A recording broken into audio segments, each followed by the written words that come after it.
Hello, ladies and gentlemen, and welcome to Movie Goodness, where we examine life through cinema here on the KB Radio Network. I am your host, Kevin Reed, and it's time to glue your lips shut. It's time to be quiet because we're going into a quiet place. This is the Quiet Place episode here on Movie Goodness in honor of the release of the latest film in the franchise, the third film yet, not part three. It is the prequel, A Quiet Place Day One, which drops in theaters June the 28th, 2024. And since this is highly anticipated, at least in my mind, I wanted to go back and revisit the first two films in this franchise that, when this first film came out, what was it, 2018, never pictured a franchise out of it. Just thought it was a unique horror film, as opposed to the horror films that we've been getting, slasher or monster films and stuff like that, which is all good in their own right. But this is kind of a different take, something that plays on your senses. It's something that affects everybody. I mean, I don't care what your race, your belief system, your creed, whatever your sexuality, it doesn't matter. It all affects you. And this was so unique.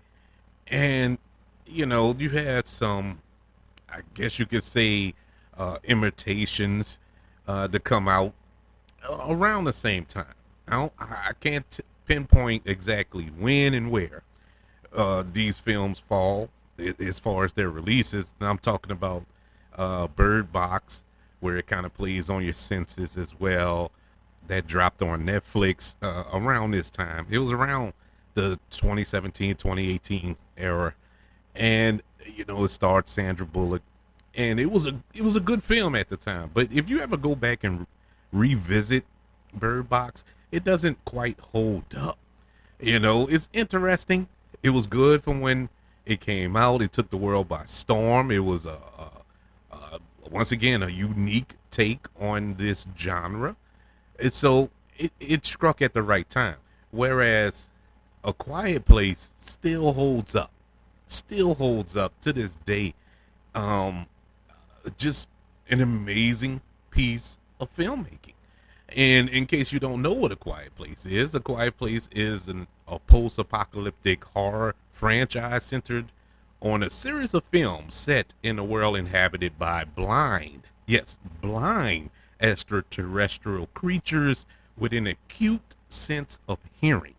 And I mean, very acute. This is, like a crackle, just a simple crackle will bring hordes of these creatures.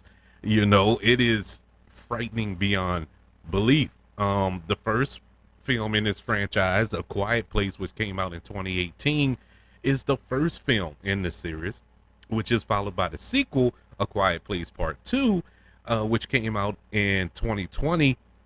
And I was so mad when when the pandemic struck, because it struck on that weekend, basically like the week before or whatever, when things started shutting down. And it was my birthday week.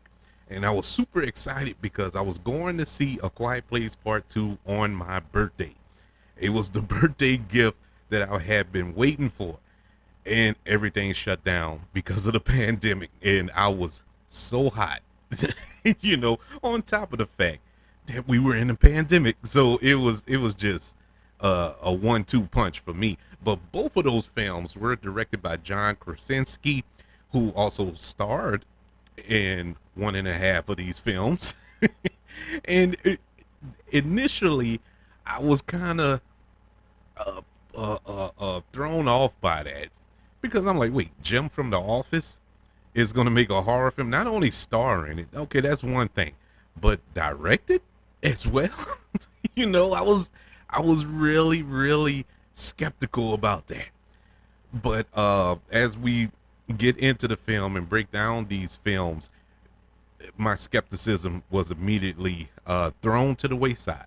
A spin-off prequel, which I mentioned before, A Quiet Place Day One, which is directed by Michael Skarnowski, is set to be released this Friday in theaters. Now, aside from that, there is a third and final sequel to this franchise, A Quiet Place Part 3. And John Krasinski will be returning as director. He is developing the screenplay, and they are in pre-production, and it is scheduled for a release next year in 2025. So be on the lookout for that. And this franchise also has a video game, A Quiet Place: The Road Ahead. And the video game is set within the same fictional universe that is in development at Stormline Games, and it is set to be released sometime this year. I haven't heard. I tried looking it up. I don't know an exact date, but it will be available on PlayStation 5, Xbox, on your iPhones, Android phone, and Windows.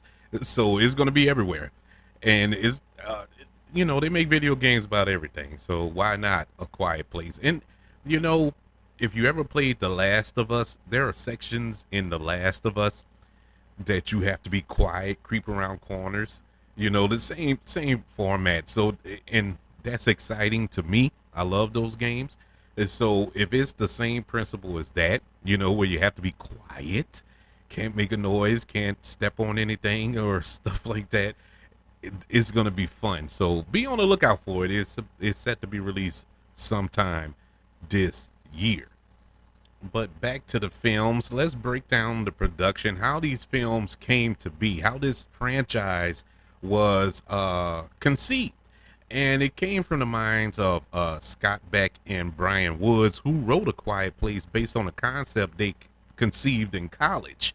When they first spoke with Platinum Dunes about the project, the two of them wanted Emily Blunt for the role of the mother. So Emily Blunt was always in mind for the role of the mother. And Platinum Dunes, who is owned by Michael Bay, people. Yes, Michael Bay is the steam engine behind A Quiet Place film franchise. And it is such a departure from your typical blow up everything, style over substance Michael Bayisms. But I love Michael Bay. I don't ever misconceive anything I say on this show for not liking Michael Bay. I love Michael Bay, even though some of his movies, well, most of his movies aren't that good. They are exciting, but as a filmmaker, he really does entertain. But his Platinum Dunes production company has given us a lot of horror films. And what made this so unique was the fact that this was kind of it wasn't this was an original horror film from that production studio. Platinum Dunes has given us the remake of A Nightmare on Elm Street, which was horrible. The remake of Friday the 13th, which was also pretty bad. The Texas Chainsaw Massacre. Now that was all right. The remake of that was pretty good. Well, decent. It was decent. But the point I'm getting at, it was a lot of remakes of old 80s horror films. And I guess that was the mission statement of that studio or that production company. And I'm not mad at it because I love 80s. Well, everything 80s, but I love 80s horror because that's what I grew up on. And he also produced the Ninja Turtle movies, those live action Mutant Ninja Turtles movies out of that as well. Like I said, he tried. But this was a part of his first look deal with Paramount Pictures, with his production studio. So he liked the script that Scott Beck and Brian Woods presented to him. He took it to Paramount Studios and they bought it. And so Platinum Dunes, other producers, Andrew Farm, and Brian Fuller, they sent the screenplay to John Krasinski to play the father. Now, it is very interesting how this how this all came to be. All of the pieces were there in the beginning, but how it all came to be is nothing short of fate, I guess you could say. But they sent the script to him to play the father. His real life wife was in consideration for the mother, and the concept of the parents protecting their children appealed to John Krasinski. And so, after reading the screenplay, he pitched his version of the story to Blunt, who suggested he also directed it. And so, she put that bug in his ear, and he thought on it, slept on it, rolled over a few times, and said, you know what, maybe I should. And so, when he co-wrote the script, he had Emily Blunt in mind for the role, even though she was already in consideration for the role, who didn't even know that she was in consideration before, but she was in consideration again, and she still didn't know because he didn't ask her to do it, because at the time she had just given birth to a child. She had just had a child and was working on another film right after that. And he was a little concerned, a little worried that she would either decline it or she would accept it just to support him.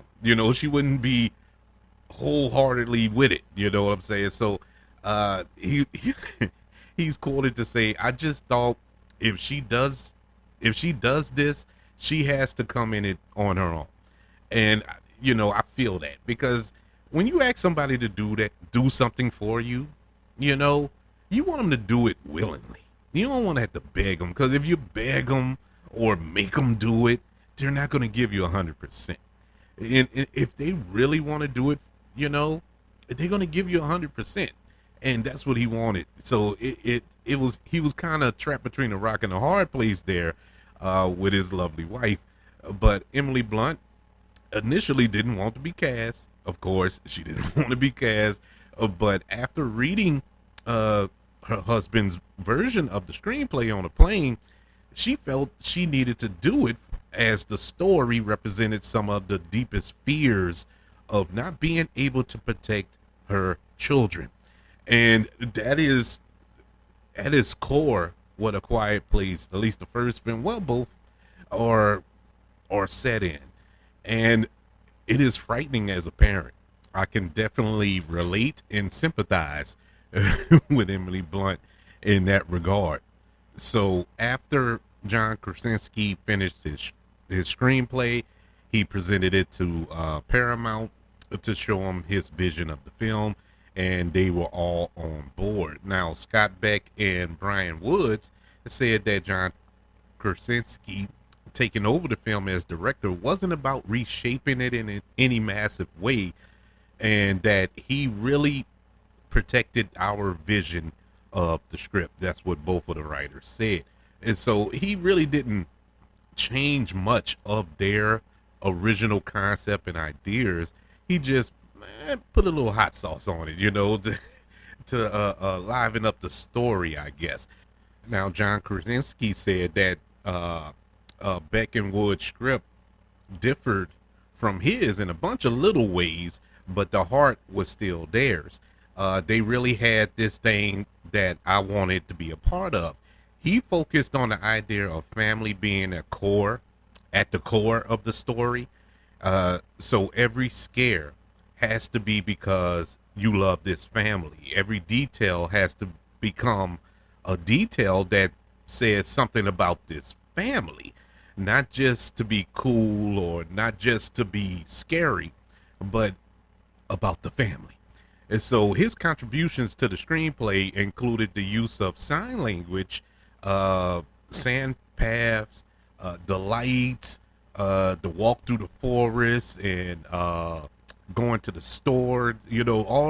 All those elements were added by John Krasinski. Now, the idea of the sign language came when, before they started filming, a deaf actress who went on to play, I can't think of her name, but the daughter in this film, her name is Millicent Simmons, and she showed John ALS translation for a scene's dialogue, and he found her gestures to be, so very cinematic and more cinematic than actually speaking the dialogue. And he found that very interesting. And Emily Blunt contributed to the pre-production stage of the film as well. Most of the directing John Krasinski did with her role was off screen from the moment she accepted the project.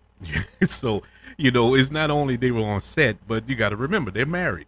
They have children together. So they basically was on set 24/7, those two. So they, from the moment he took on this project, she was a part of the project as well. And so Emily Blunt, of course, offered up some ideas, and the two of them, as a couple, as a partnership, they worked through the screenplay. They discussed the shots of the film before it went into production. I mean, every step of the way, they were in it together. By the time they got on the set, they had done all of the collaboration and all of the hard work. So once they started actually filming, it was a breeze. It was nothing. They've been down this road. And so they were off and running. The film was produced at a budget of $17 million, and it was shot in 36 days. Now, for those who are uninitiated, who don't know how filmmaking works and how these movies come together, that is bonkers for a big Hollywood film. Now, this is a $17 million budget. You can pretty much categorize it as an independent film. That's that's a small film in Hollywood. 17 million. Oh, that ain't nothing. Shot in 36 days. That is crazy. That's a little over a month to make a movie. These big superhero films, and I hate to compare them to these comic book films, but those take months, if not years. I mean, they've been shooting Captain America: A Brave New World for about a year and a half now. That movie, they still filming that film. It was supposed to come out like earlier this year or something, and they're still filming this movie.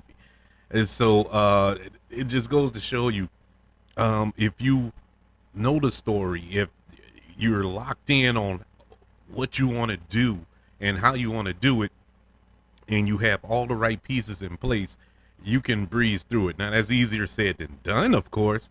If that was the case, all of them, every film would do it. But this was just that gem. This was that rare film that actually did it, pulled it off, was quasi perfect. During filming of A Quiet Place, the crew avoided making noise on set.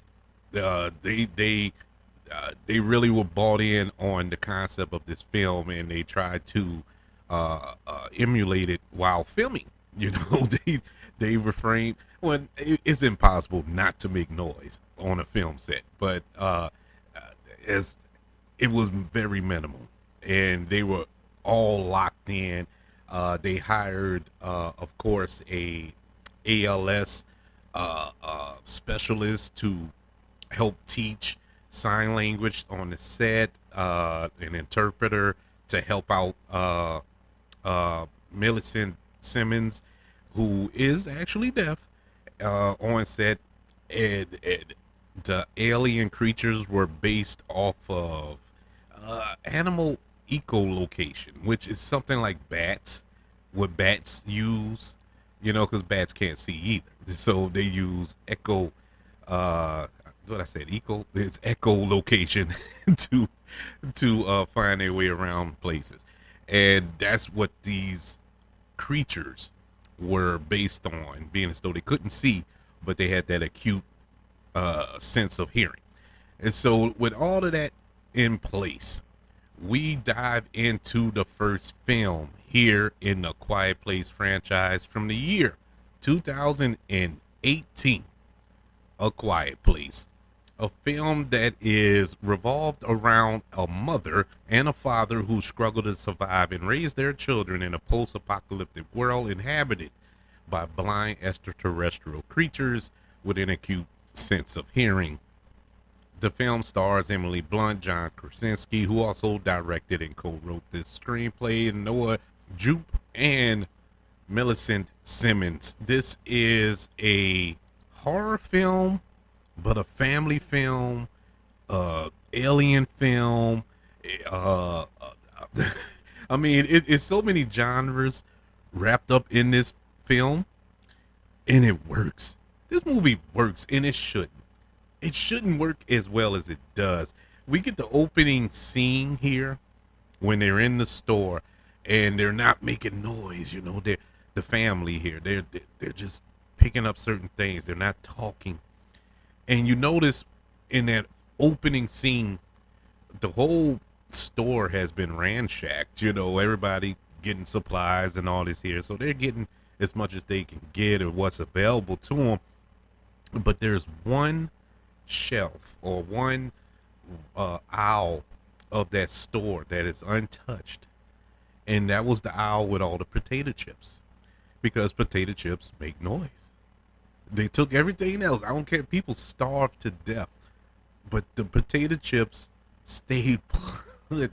And that was just an interesting and smart, genius detail to just throw into this film without without it actually kicking off. You know, this is the first 2-3 minutes of the movie. You know, and you like that was smart. You know, you couldn't help but kind of like shake your head, like, huh, that's smart. You know, so you have that, and the kids are being quiet. One of the kids, the youngest one, wanting to get this toy. It was a space shuttle, but it makes noise. And so they're like, no, you know, you can't have this toy, you know. So they're all walking. Everybody's speaking in sign language, you know, and they're walking back to their habitat. And as they're walking back, you realize that the boy has the toy. His brother gave him the toy, you know, because he saw his little brother upset, and you know he wanted to make him happy, so he gave him the toy. And as he's playing with it, he turns it on, and it starts making a noise, you know, a little spaceship noise, and whatever. And another interesting detail is they're walking on this sand path with no shoes on. They're, you know, so it won't make noise. You know, they made a path with the sand, and they're being quiet. And you know, the toy comes on, and the dad, he's out front, so he's running back. You know, he's trying to hurry up and get to his son. And I don't mean to laugh because this was brutal. It's this was brutal. He's almost there to get there to shut the thing off, and you hear this creature or something in the woods coming at the noise, just charging. So he's trying. John, the character of Lee, the father, he's running to get there. He's almost there, and just before I mean, mere feet away from grabbing his son, saving his son, the creature comes out, lunges out, and whoop, takes his son, kills him, right in front of him. And it was like, what are we about to? What tickets did we buy? Is this the movie? What is this? Oh my God! You killing a little kid? Cause this was the baby. He couldn't have been no more than 4 years old. In the movie, you know, and you're like, wow, they killed the 4-year-old in the first 5 minutes. And it's like, man, this is gonna be a brutal movie. But it wasn't like that, and it wasn't any gore and blood and guts all over the place and all this here. But you know, the mind, he let the mind do all the work, your imagination do the legwork. And from that point on, it was more of a family drama, so to speak, with these performances from John Krasinski, Emily Blunt, the two child actors here. It was awesome, man. It was awesome to watch this. The dynamic with the father and the daughter, you know, living with the guilt that she's the one. I know earlier I said the brother, but it was actually the daughter. It was Reagan. Is her name. She gave the toy to her little brother, and it's that guilt that she's living with, and the the way that John Krasinski plays this character of the father, you could tell there's resentment there, as if it was her fault, but that's his daughter, what can you say? What can you do? You can't get vengeance on your daughter. And it was an innocent thing. It was something so innocent, she's just trying to help her brother out, make her brother feel good, thought she was doing something out of love that led to his demise. And it's something that she had to cope with throughout this film. And to say that she couldn't verbally speak, and to display her emotions and uh, act her behind off in this film, and especially in the second one, but we'll get to that one in a couple of minutes. But act her behind off and hold her own against John Krasinski and Emily Blunt, and steal the movie. And it was a beautifully written character and arc to that character, as well as the father's arc.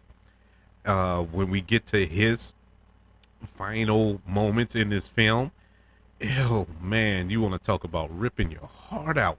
This movie, I don't even know how I'm gonna review this because this movie is so much more than just a horror film, more than just an alien invasion film, and hiding in the shadows, and all this other stuff, or survival film.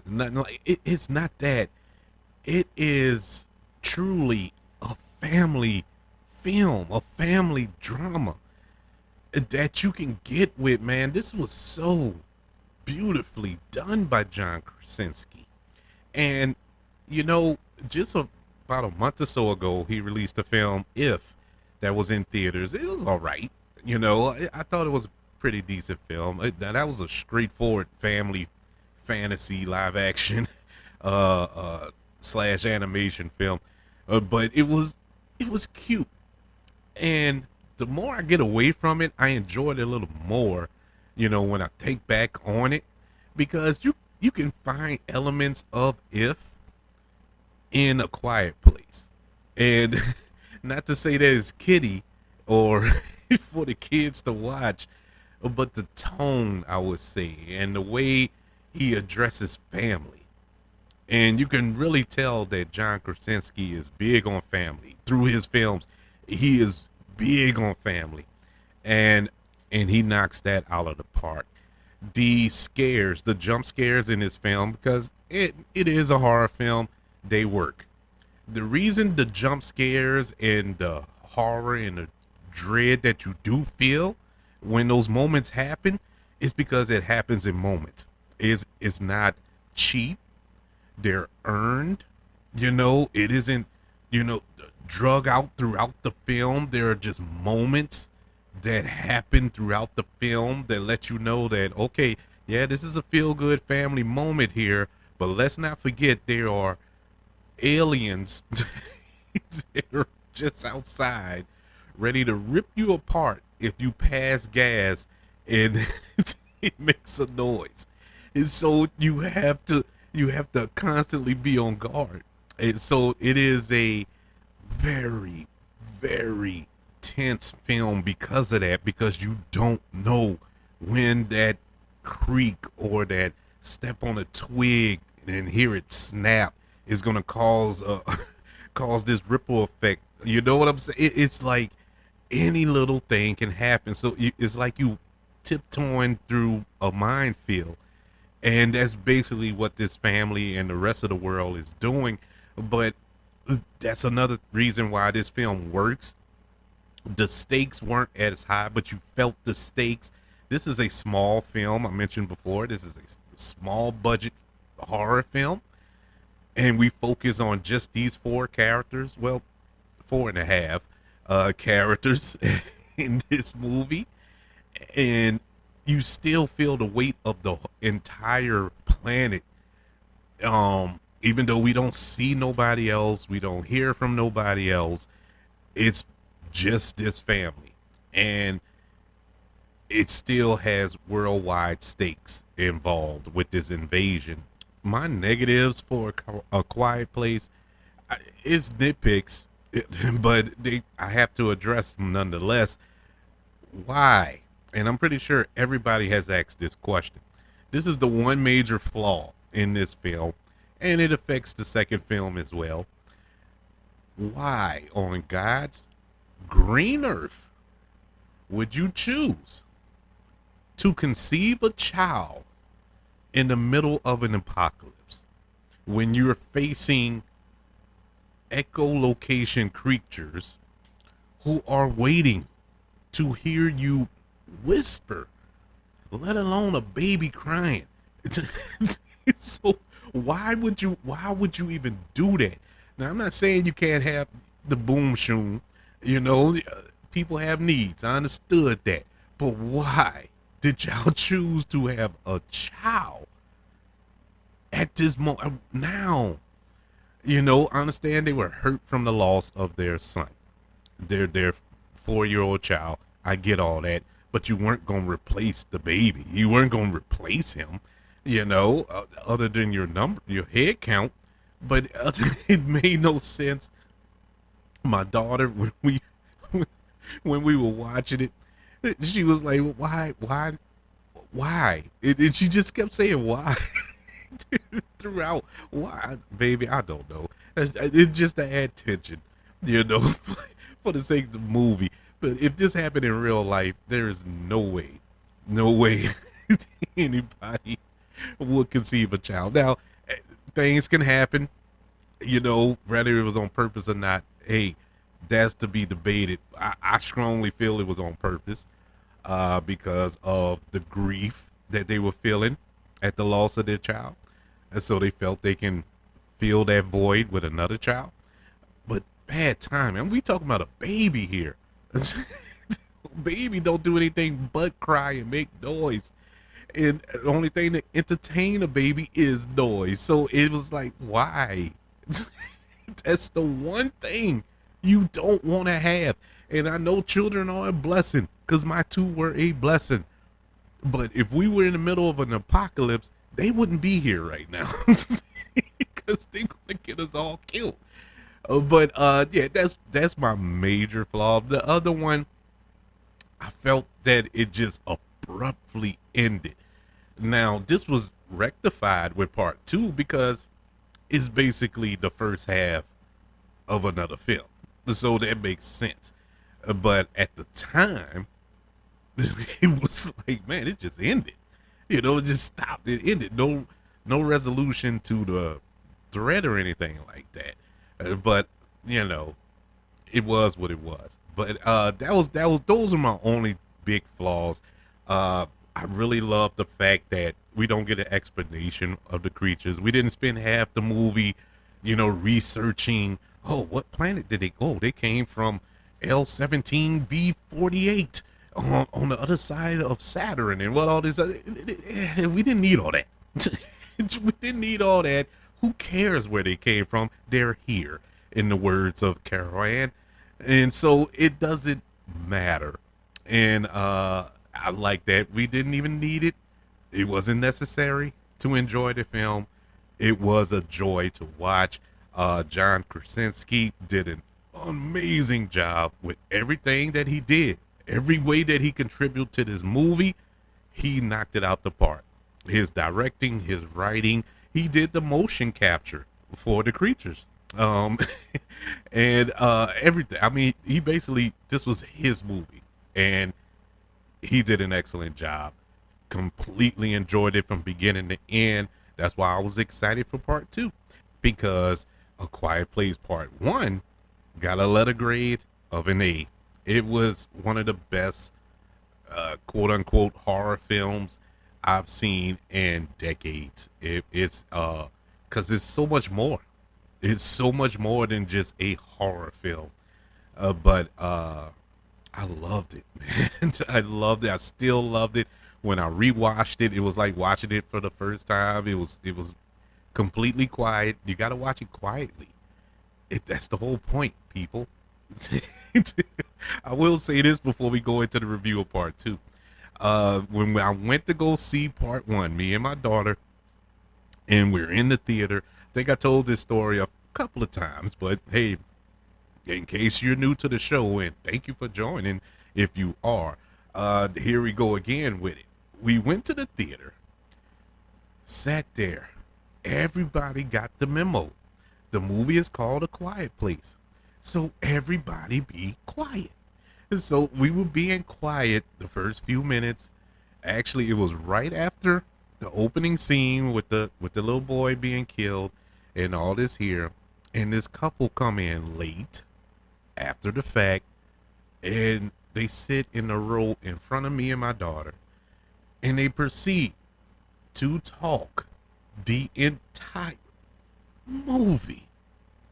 I couldn't believe it. I just couldn't. If they were directly in front of me, I would have stopped. I would have kind of tapped them on the shoulder, like, "Look, please, could you please?" But they weren't. They was on the row ahead of me, but they were off like a few seats down, and I wasn't the only one aggravated. There a few people in there. They were like, you do that disgusted sigh, like, everybody was doing it loud, so they can hear. But once that got their attention, they got louder, as to say, I don't care, So at that point, I just had to tune. I had to tune them out, just like everybody else. I had to tune them out. It was one of the worst movie going experiences I ever had, because they were talking about the movie. That's the point that really killed me. They were talking because the boyfriend, or I don't know their relationship, don't care, but he saw the movie apparently.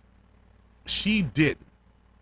So he was the director's commentary on the DVD. So everything that was going on, he was explaining to her everything. So after he finished explaining, and they couldn't hear or see what was actually going on the screen, she proceeds to ask, "Oh, well, what happened? What just happened? What did we miss? Oh, well, he's over here. He's doing." I'm like, "Are you kidding me right now?" You gotta be kidding me. It was, I'm telling y'all, it was amazing. But despite all that, I did enjoy the movie. I found a way to enjoy that movie. Oh man. But anywho's, the movie had a $17 million budget, like I said. Small. I mean minuscule.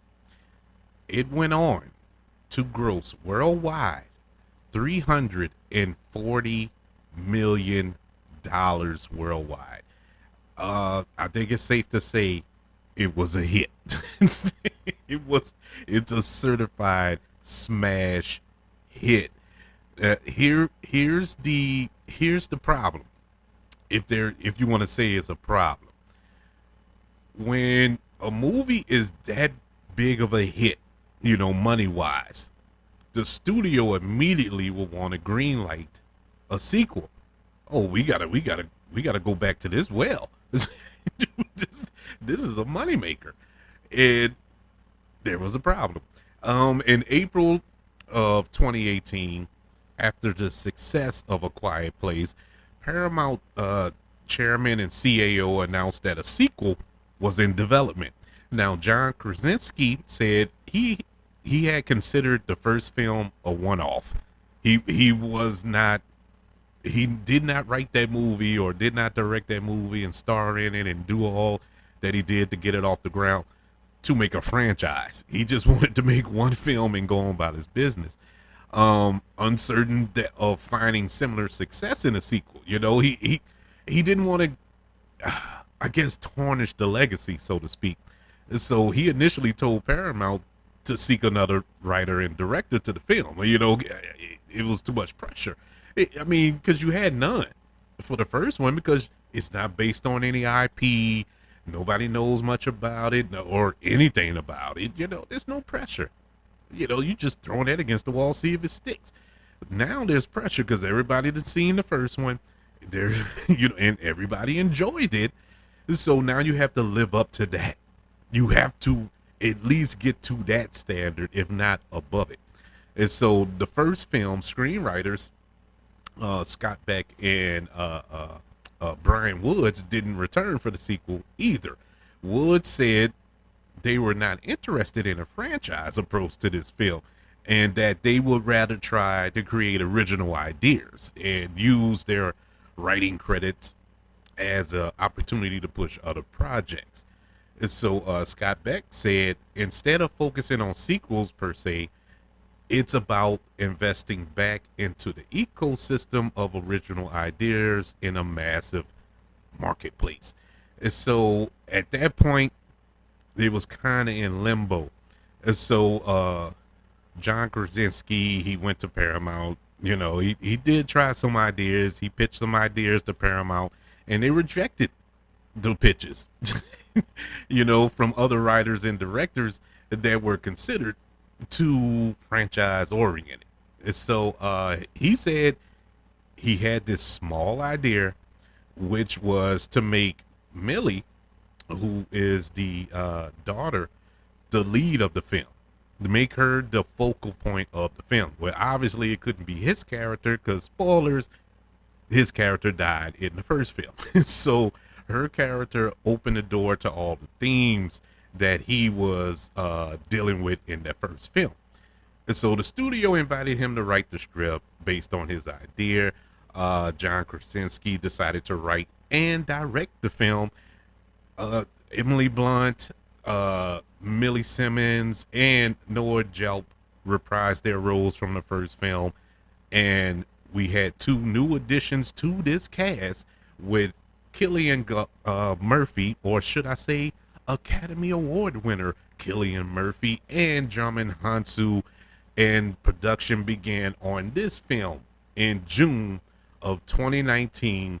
It is none other than A Quiet Place Part 2.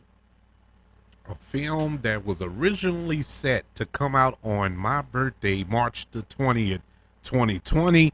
But the pandemic, COVID-19 pandemic, put the kibosh on that, and it was pushed back several times until it finally landed on the date, May the 28th, 2021. We got A Quiet Place Part 2. This go around, you have Emily Blunt, Millie Simmons, Noah Jupe, Cillian Murphy, and Djimon Hounsou joining the cast. John Krasinski wrote, directed, and co-produced this sequel to the big hit of 2018. And look,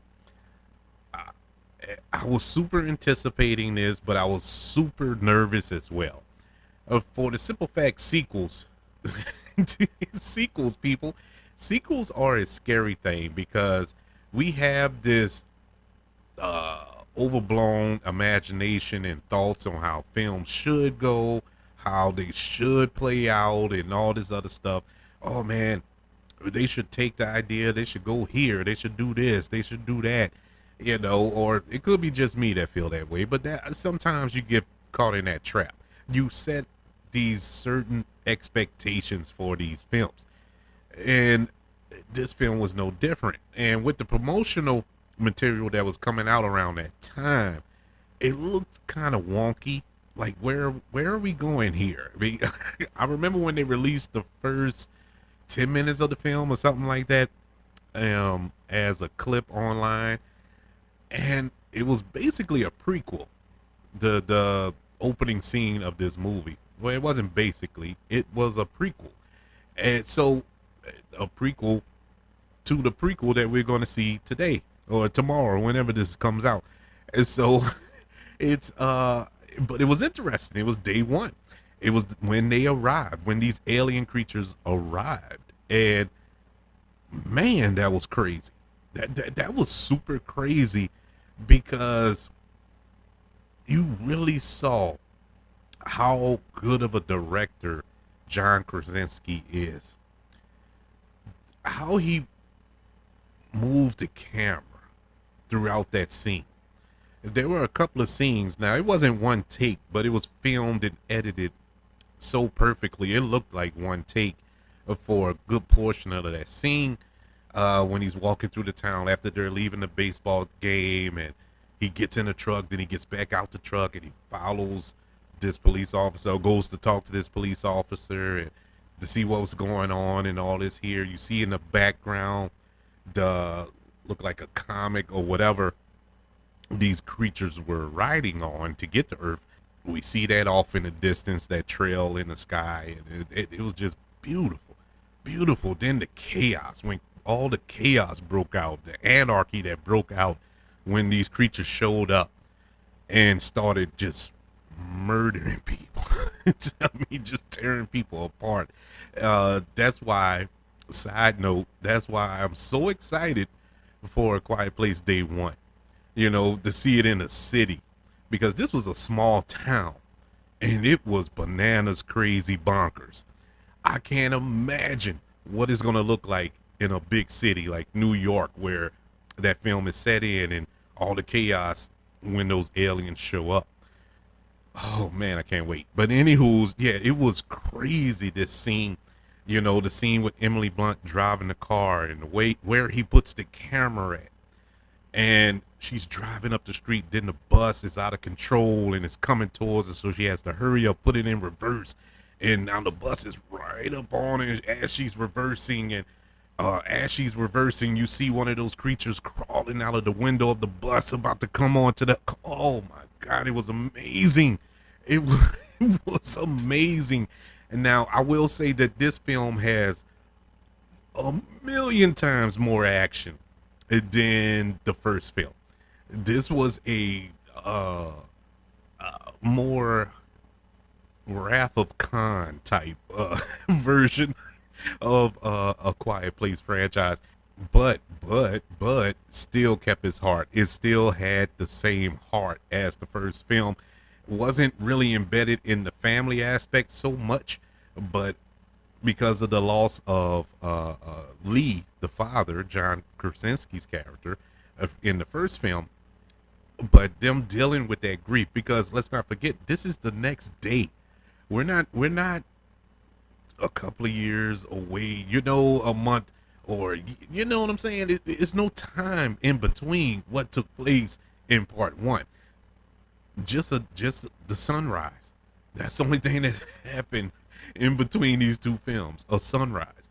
And so it is fresh, everything that took place. You know, the baby being born at the end of the first film, and the unique way to keep the baby quiet in that little soundproof chamber with the air, you know, the air tanks, so the baby can breathe, but it's soundproof, so when the baby's crying, nobody can hear it, and all this other good stuff. All that is innovative and unique, and that was explained away in the first film. I forgot to mention it when we were reviewing the first film, but the character of Lee, the father, is an engineer, so he can do all this. You know, this isn't you know, Minority Rig type stuff here, but this is he knows a little bit about a little bit, so all of that fits, all of that works. But yeah, they created this little chamber thing for the baby. Okay, that makes sense. Now they're on the move. You get set up with this character that we saw in the opening scene, that he's a friend of the family, portrayed by Cillian Murphy, and we find him later on. We find him later on as he discovers this family who is trying to move on from where they're at. And a nice scene. I love Cillian Murphy in this movie. I love Cillian Murphy in anything. Cillian Murphy, another one of those actors, people, kills it, no pun intended, kills it in every movie that he's in. No, not even movie. Have you watched Peaky Blinders? The dude is amazing. I mean, I'm pretty sure everybody saw Oppenheimer by now. He deserved that Oscar. The dude is phenomenal, and he was phenomenal in this movie. It'll be interesting to see if he returns for part three. Because spoilers, he survives at the end of this film, so depends on where they take that third film. But as far as this film is concerned, man, this dude, I, I would say he stole the movie, but that that honor goes to Millie Simmons, and she didn't really steal it because, as I said in my pre-production notes for this film, she was the focal point. She was the lead of this film. Emily Blunt gets the main title because she's the biggest name on this film, but the star of this film is Millie Simmons. And man, what an amazing job! On top of the amazing job that she did in the first film, oh, it was more to her character in here. This is a character who has been through it. She has seen it. She witnessed her father sacrifice himself to save her and her the rest of her family. Dealing with the guilt of possibly being the cause of the death of her younger brother and all this here. And she grew up in that day, and once again, earned. It was earned. She didn't just all of a sudden become this Rambo killing machine. you know, she earned where she got to this point, and I appreciated that.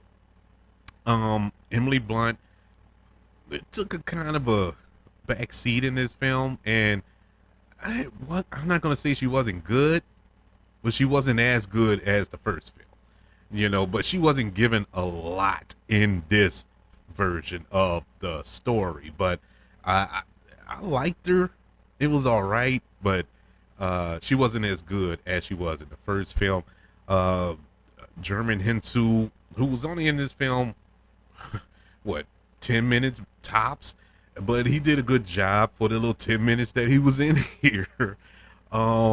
This story, they did have some things here that I was like, man, that I kind of, it was, that dings it. That is not as good as the first one, but it's still a worthy sequel category. The character of Marcus, who is the brother here,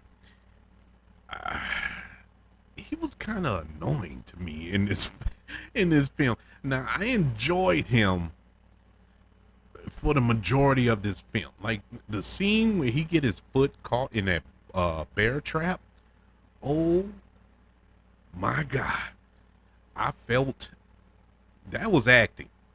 Now I don't know how they pulled that out of him. I don't know if somebody had a dog bite him or something. I don't know what it was, but he gave out this primal scream that was, I don't know, man. It gave me goosebumps. I mean, I was just shaking.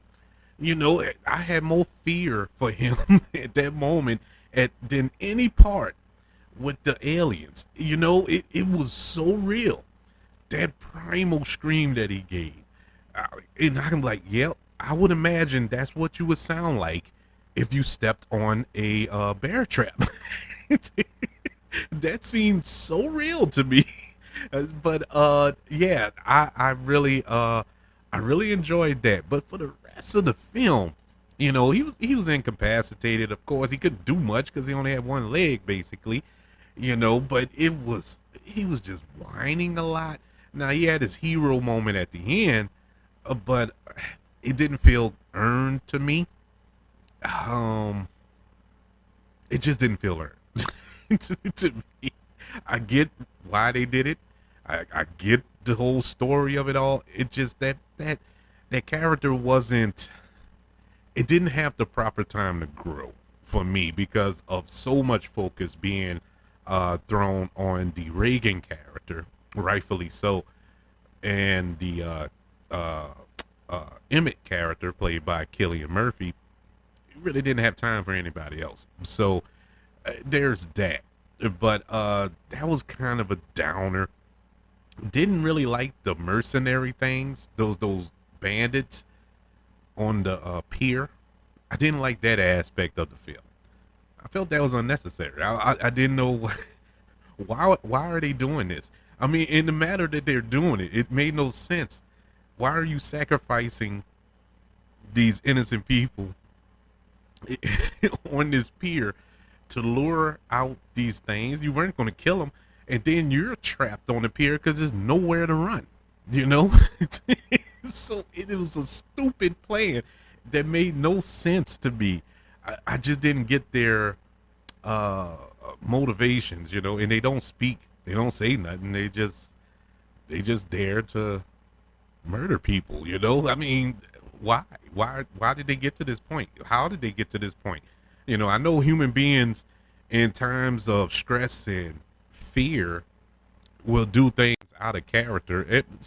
I guess that's where they were going with it, but it made no sense, and it was kind of out of place in this film. uh Other than that, everything else I enjoyed. I really did. I enjoyed everything else in this film. Uh, like I said, there was more action in this movie. There were more kills in this movie because there was a lot more people to kill. To dealing with a few more people to rip apart for these aliens. But everything else worked.